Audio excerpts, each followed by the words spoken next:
So, David, what's the difference between Peter Dutton?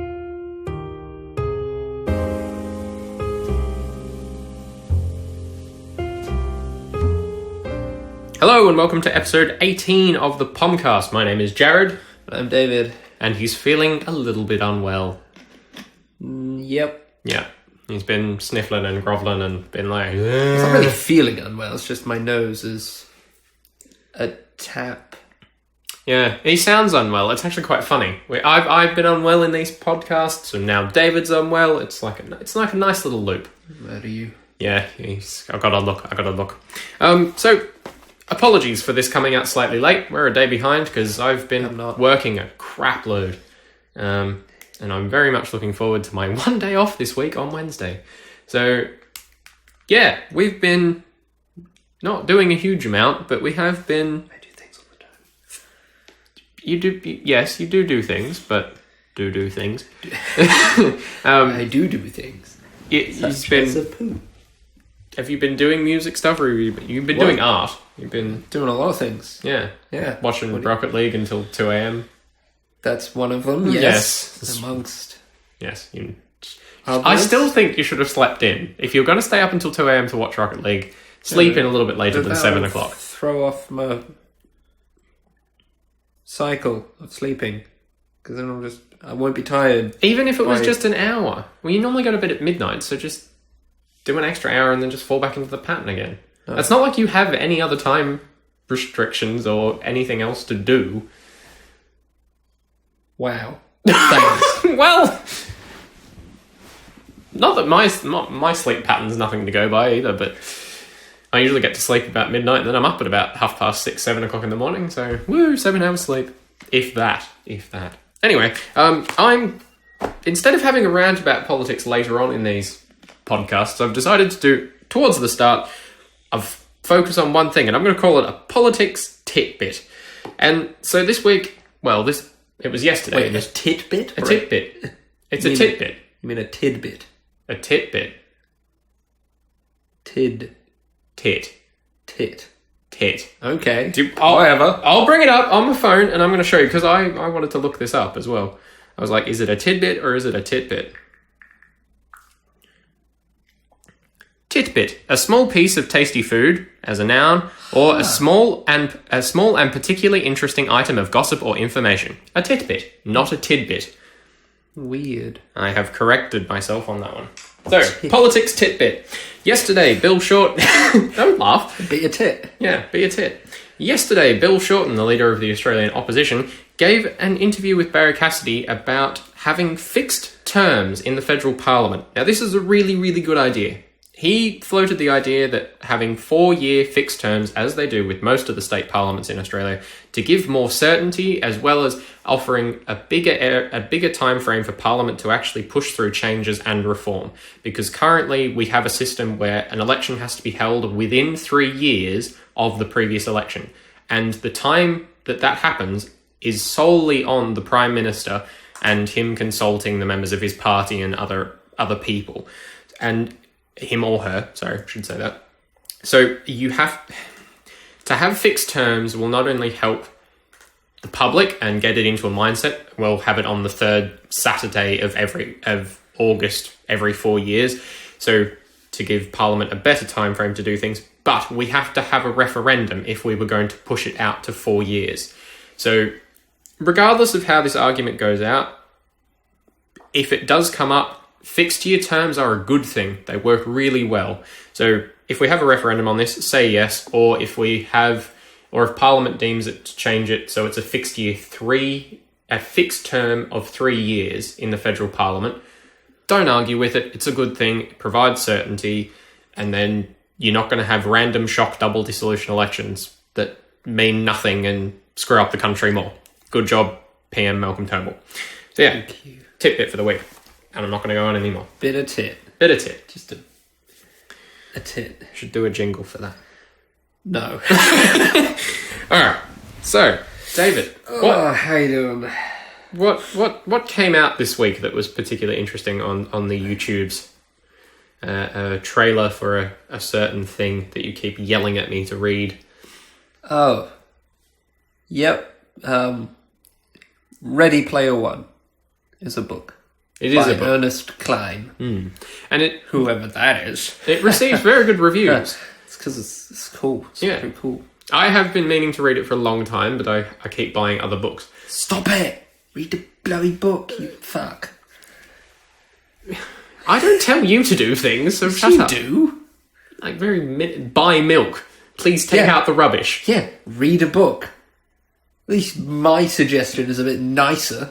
Well, you hear... Okay, anyway. Takes longer. Well, maybe. I have become quite a slow reader, but anyway, we're not going to get into that. So, Ready Player One, a trailer has come out because the book is being turned into a movie by Warner Brothers. And my God, that was a trippy experience. If you haven't watched it, we'll put a link into the description. Yeah, it's a bit of a weird trailer. It mainly just shows big old flashy stuff, which is not quite representative of what the book is about, but It seems to give a fairly broad overview of the world in which the story is set. yes. And that's a good thing to entice people in and go, oh, I could read the book before I see the movie and things like that. But it does seem, as David and I had a small discussion about this last night, because David has told me that the pop culture references in Ready Player One are vast, and they take references from so many different things, from video games, movies. Is there television show references? Or Yes. Yeah. And they're not just like little things, they're built directly into the story. Right. Which is the premise of the world that's set up in the big virtual reality Yeah. thing called the Oasis. So it seems that in those circumstances, when you've got a novel which is really not, it's not confined by intellectual property laws in a lot of ways, which is a good thing because you are reading the text and imagining it in your head. You're not recreating it really in any way as a writer. But when you put that on screen, when you're then making more money from it and advertising it and doing all that kind of thing, it becomes a bit of a problem. And obviously Warner Brothers has got around that because there's a lot of references in there to Back to the Future, the Fallout universe, the video game, the video games of Fallout. What else was in there? I can't remember. Everything has happened too fast. There were lots... There was a scene of lots of cars and things going past, and so many of them were from film or video games. It was ridiculous. Whoop, that's my pen gone. How many references were shoved into a 2-minute video on the internet? So it should be interesting to see how Warner Brothers deals with that. But yes, if you're after a decent book, is it sort of, it's sci-fi, obviously, but Yes. is it an apocalyptic thing, or is it more is it absurdist fiction? Is it? It's not... Well, the world's gone pretty shit. Right, so in that sense, it falls into there's- apocalyptic. No, I'm not even going to attempt it now. I can't. You know when you say a word, and then Anyway, people anyway. live in giant stacks of caravans, and the Oasis, which is the virtual reality universe that's set up, is where everyone lives, essentially. Everything that's cool, you have jobs, that's where you earn your money, that's where you go to school. That's your life in the Oasis, which is one of the main themes of the book, is the transition between living in the Oasis and IRL. Right.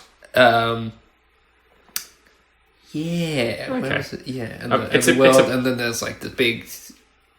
It's a post-apocalyptic. Fucking hell! I can't say this word. Apocalyptic. There we go. Apocalyptic. And there's people that are trying to take over the Oasis and ruin it and fill it with ads and shit. Yeah. You know, that Advertisements old suck. internet thing. Damn it, And capitalism. charge money for it. But anyway, that should be a fairly interesting thing to see when it comes out. And yay, new Next movies and year. things.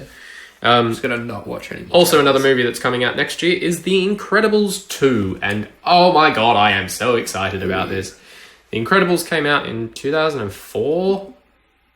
Yeah, 2004. And it was so good. It's a Fantastic Four movie with no references to the actual Fantastic Four and the only good one.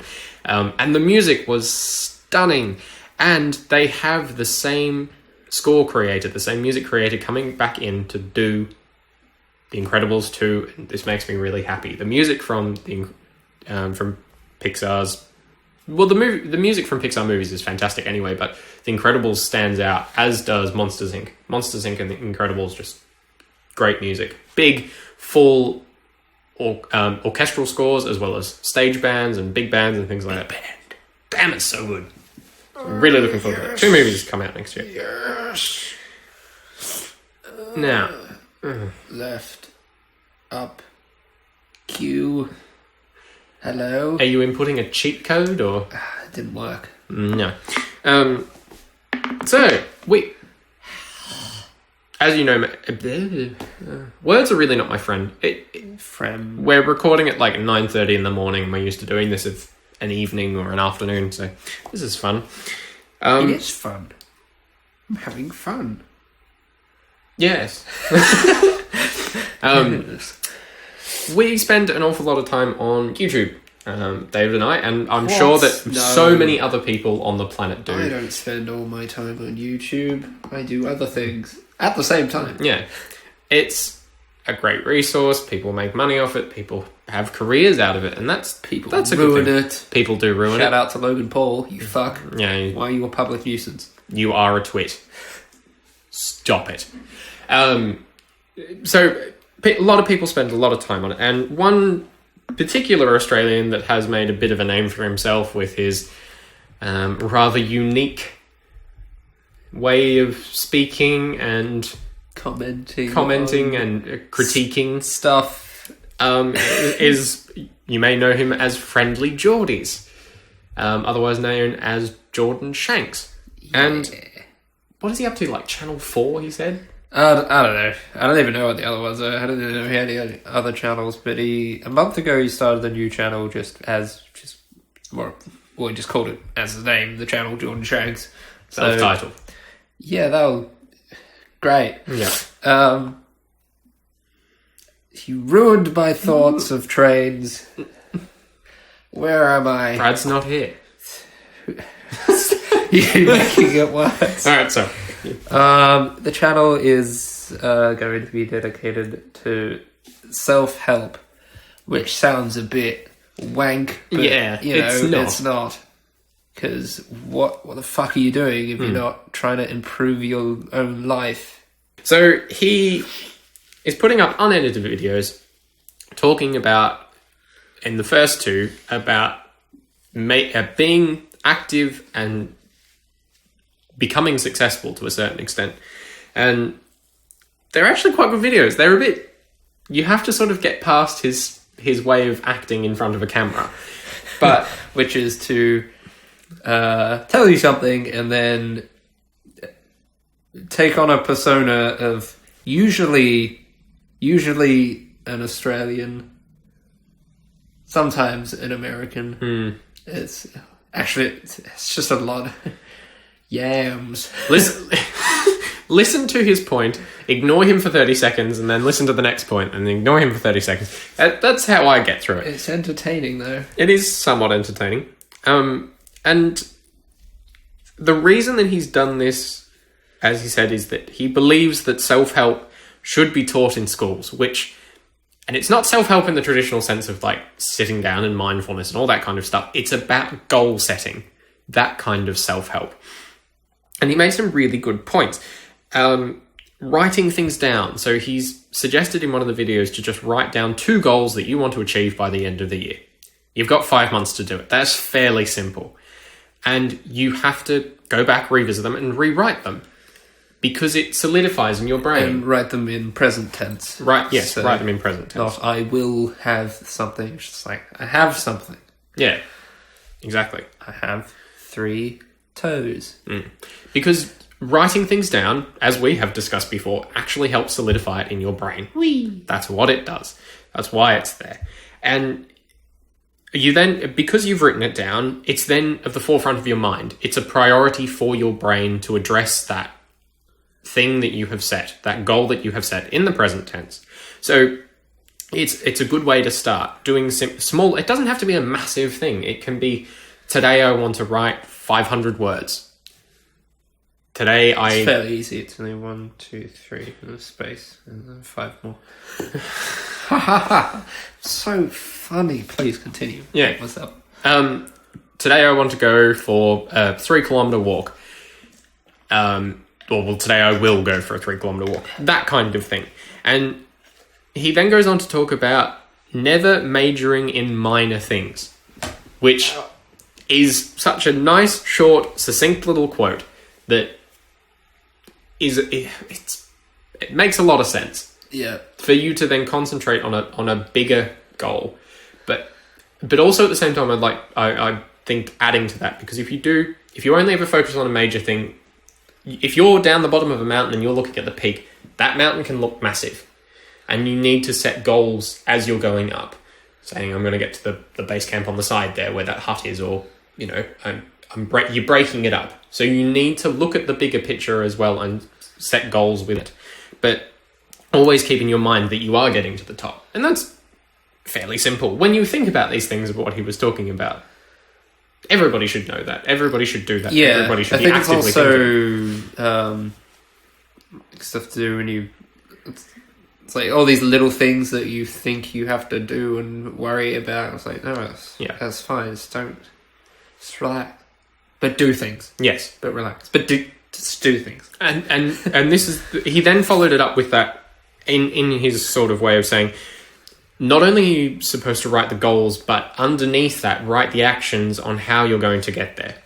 Because you can't just write a goal and be passive and expect it to suddenly materialize and suddenly you've completed it. That's just a thing. You don't have... It's like, what do I do now? How am I going to achieve the goal? Write something, at least one thing you can do to start. So in my instance, what I do, and it's hard because I have to get out of a bad habit of sitting and watching things on YouTube. This is how I write things down. When I have a day off, I write things down of tasks that I want to achieve. And say for Wednesday, I want to write 500, I want to write 1,000 words. I'm achieving that by going to the cafe where I'm not distracted. I have a coffee and I write. And that's what I will get done for the day. I've been doing that for the last couple of days off and it works really well. So you need to have a structure and a setup to achieve these things. I'm already 3,500 words down in this new story, which is good. And you just got to keep chipping away at it. But then I have to incorporate that into the days that I'm also at work. It doesn't take me long to write 1,000 words when you're not really worried about what you're typing, because you just have to get it down. I just have to say, I'm going to get home from work, I'm going to have dinner, and then I'm going to spend half an hour writing, get up to 1,000 words, and that's my goal done for the day.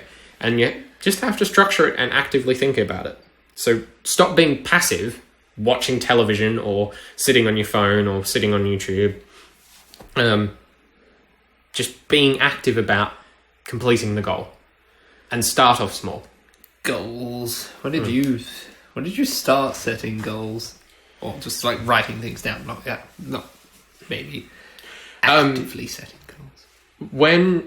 Because I write things down a lot. I end up with a lot of pieces of paper. I started doing it when I started at First Choice. When I was 18. Because when I'd finished high school, so I probably should have started doing it beforehand, but that's fine. Yeah. I started when I was when there was nothing quite to do at work, and I'd say, all right, tomorrow's Thursday, I have this to do or that to do. So I would write them down, and I would go, and then I would structure out the day and going, if I had to go to the band room and organize music, or if I had to go and see people, or I was, had this errand to do for mum or dad or something like that, and I'd structure the day out, and I would do that quite a lot. There'd be at least 3 or 4 days of the week that I would have structured out. And I'd get most of it done. Like, there would be a few things that I wouldn't achieve, but they were more personal tasks, which I really do. Which is what he's saying is have to work on, but I've been writing things down for years. So... Yeah, I remember in the high school, they always try and get me to... It's like, what are your goals for this semester? And you're like, fucking Christ, I'm at school. What do you think my goals are? Fucking do school work. Good. But did you have goals outside of school? No, I just did things outside of school. I didn't have... I did school. That was the main focus, because that's where you live when you're a child. You live at school. Yes. And that's all you do, basically. That's true. And I had music, which is just something I did. Mm-hmm. And I had sport, soccer and basketball, cricket, until I was like, I hate standing in a field in the heat. This is not fun. I don't even move. You just stand there and wait for the ball to be hit to the other side of the field. And then you're like, I had to... And then you wear all the pads and it's really sweaty and you can't move because you're like 5 and you're like... That's painful. I don't really like cricket. So you had sport and music and you lived at school. And then I went home and I ate food and it was good and I played video games and then I went to bed. See, I didn't have time to think about what I wanted to do with my life because I didn't give a shit. I was doing stuff. See, whilst I sort of agree, probably bar the sport thing, but I did play netball up until I started high school, and then I played hockey for a little bit. As the fat kid, I was always in goal. But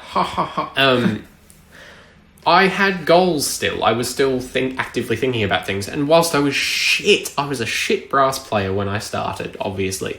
But even for the first couple of years, I was really bad. There was a lot of people that I think thought, oh God, he's going to plague the brass banding world for the rest of his life. It's like, what did you start?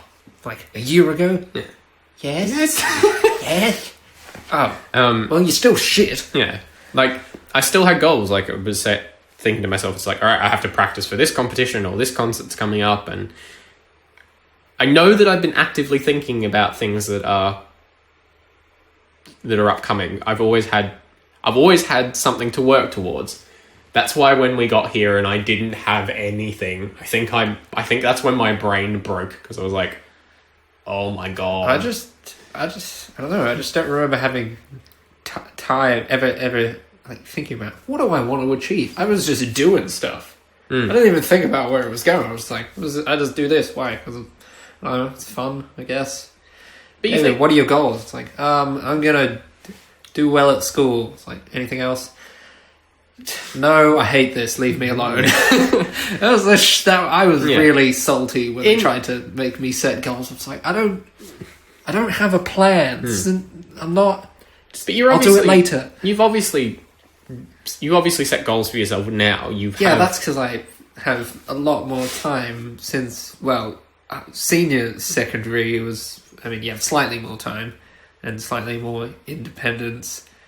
And then when I started working at the school, I think I had a bunch of sticky notes that I just stuck around, and I didn't really like them because I kept falling off and getting covered in dust, and I'm like, why? And then after my first semester of university, I was like, I need to write a lot of things down to keep track of this shit. And then I started keeping notes on my phone with a Google Keep, and I have not gone back on that. I use it literally all the time, every day. Well, that's good. All of my notes, and then I just write everything on there, categorize it, and sort it, and move it, and it's with me all the time. Yeah, and I don't have to worry about bits of paper getting lost, and I can edit it, and I can change it, and it's the tick. It's so convenient. I know that. Very different ways of living. David does focus a lot on technology. I'm very much a traditionalist in a lot of ways. Convenient. Yes, it is convenient. But I will say, from what I can remember, I've only ever lost 2 or 3 sheets of notes and goals for myself throughout the day. I've always managed to keep them, or then find them 2 months later and go, whoops. Avoid that problem. Yeah, but I'm getting a lot better with it. And that comes from 6 years of practice, almost 7 years of practice. So practice. Writing notes, write things down, set goals. That's what we would suggest is a good thing. But go and watch Jordan's videos, and they're quite funny. It's surprisingly because I went to see Flynn and I saw him live. Yes. That was incredible. Like, there was a lot of... I didn't really know exactly what he was going to talk about, mostly, but it was a lot of, like, self-help sort of things, and then a bunch of other stuff. There was also the day just after we learned that Trump had been elected. So we got a lovely spiel of Jordan for about the first 15 minutes, just him just going on a... Whoa. It was so entertaining. If you watched any of his videos before, you will know that he's very actively involved in commentating on politics, and he's studying politics. He has an incredible knowledge and an incredible way of delivering that knowledge about politics and how it works. And and his impersonations. His impersonations of people are so terrible they're good. Tony Abbott as a boxer. Yeah. Oh. Dear. What do you think I meant by direct action? It's very good. Tony Abbott versus the entire planet. But anyway, we've just spent 15 minutes on this, so look. That's good. Would you like to round out this podcast with something else, something a little bit lighter? I don't even have. What do you mean lighter? Is lighter going to get you a? Is that going to goals? Is it going to goals? Ooh, I feel a bit lightheaded. No, but it is good to do the hard hitting stuff and then have a little bit of fun afterwards. There was a study that I was reading recently. I might bring it up next week. That apparently doing the fun thing before doing your work is apparently more beneficial. I don't know whether that was just the headline to get you to read the article or not, and I will look into it to make sure, but that's what I saw on The Guardian. The Guardian's usually when you do the fun thing, we continue to do the fun thing. Yeah, just keep doing the fun. Why are you doing the non-fun thing? If it's not fun, why are you doing it? Unless you need to live. But you know what else is fun? Living. So, it's inherently fun. Go outside. And do what? Have fun. See the world. Have fun. I am. Through a computer. Yeah, no, not quite the same thing, but that's I can see it through Technicolor eye holes. Things aren't even in Technicolor anymore. Shut up, man. I don't. They can be. They can be, but they're not. What I see all the time now is that design choice of... See it everywhere. It's that real neon, like the neon blue gradient into the neon pink. Do you want to That's just everywhere. Why is it everywhere? I don't know, but do you want to know what? Fucking hate it. I hate neon pink. I hate neon blue. They're just horrid colours. It's just both of them in a gradient some weird shape, and it's everywhere. I thought we escaped gradients.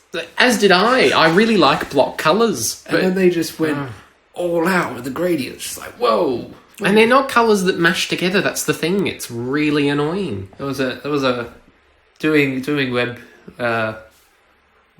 development, because the CSS is the design language for styling websites. Yeah. And for ages, people wanted I think it's the World Wide Web Consortium to put in a standard for gradients, and they got around to doing it, but like then the shift in design changed to all flat. Everything was just like flat block colors as the gradients were introduced and got better, and it was like, we give you gradients. It's like, no, everything's flat now. We don't need your gradients. No. But now everything's just like mashed together, and you're like, oh, okay. What? Style just comes back, goes in and out though. It's like shoulder pads. What? Shoulder pads? Have you never seen like the 80s and the 90s? The power shoulders and things. Men and women have them. Spiky things. Not the big spiky things. Spiky things. They came out and they were flat and it was a right big angle on your shoulder. Things. They're not big spiky things. It just looks like your jacket doesn't fit. Everybody in the 80s looked like they didn't fit into their clothing unless they were wearing lycra when it's just 4 times too big. Yeah, it was either 4 times too big or just a size too small. And you're like, what are you doing? Please buy the right size clothes. But then again, that's coming back now. Everybody's got really baggy pants, but then they finish before their ankle. And I see them walking around town and they've got a white t-shirt tucked into these weird trousers, no socks on with their shoes, and a cap on and glasses that I swear to God they've just got glass in them. They're not actually designed to aid vision. And got a problem with that? I do, actually. It's fashion, you cleft. If you've seen me, you'll know that I obviously don't care that much about fashion, to be honest. Well, it seems like you do. I care when people look like they've been dragged through the 90s kicking and screaming and then, like, had an car accident with Brum and then been run over by Noddy in his car and then suddenly got up and gone, oh, look at this stupid hat I'm wearing. Like, and then gone, oh, you're just going to run with this now. The thing is, yeah, but they know they look ridiculous, which is the whole point. That's the whole thing. It's like, you look ridiculous. Yeah, I know. What are you realise do? that the thing that annoys me, though, is they will then complain when they don't get employed and don't have careers. And then they'll be like, why don't I have a career? And it's like, because you are a twat. What's that got to Dress do with their clothes? Because if you don't give off a reliable vibe and a confident vibe, they're not going to employ you. See it time and time again. Oh, well, that shit to work. People rock up to that sort of stuff in interviews. Seriously? Yes. I went to an interview and I wore clothes like a regular person, actually. Not a white t-shirt tucked into weird baggy short jeans with stupid shoes on. Like, got more... Anyway, I'm going to stop ranting about fashion. No. Fashion. I hate hipsters. That's fine. Set some goals. Bye. Bye.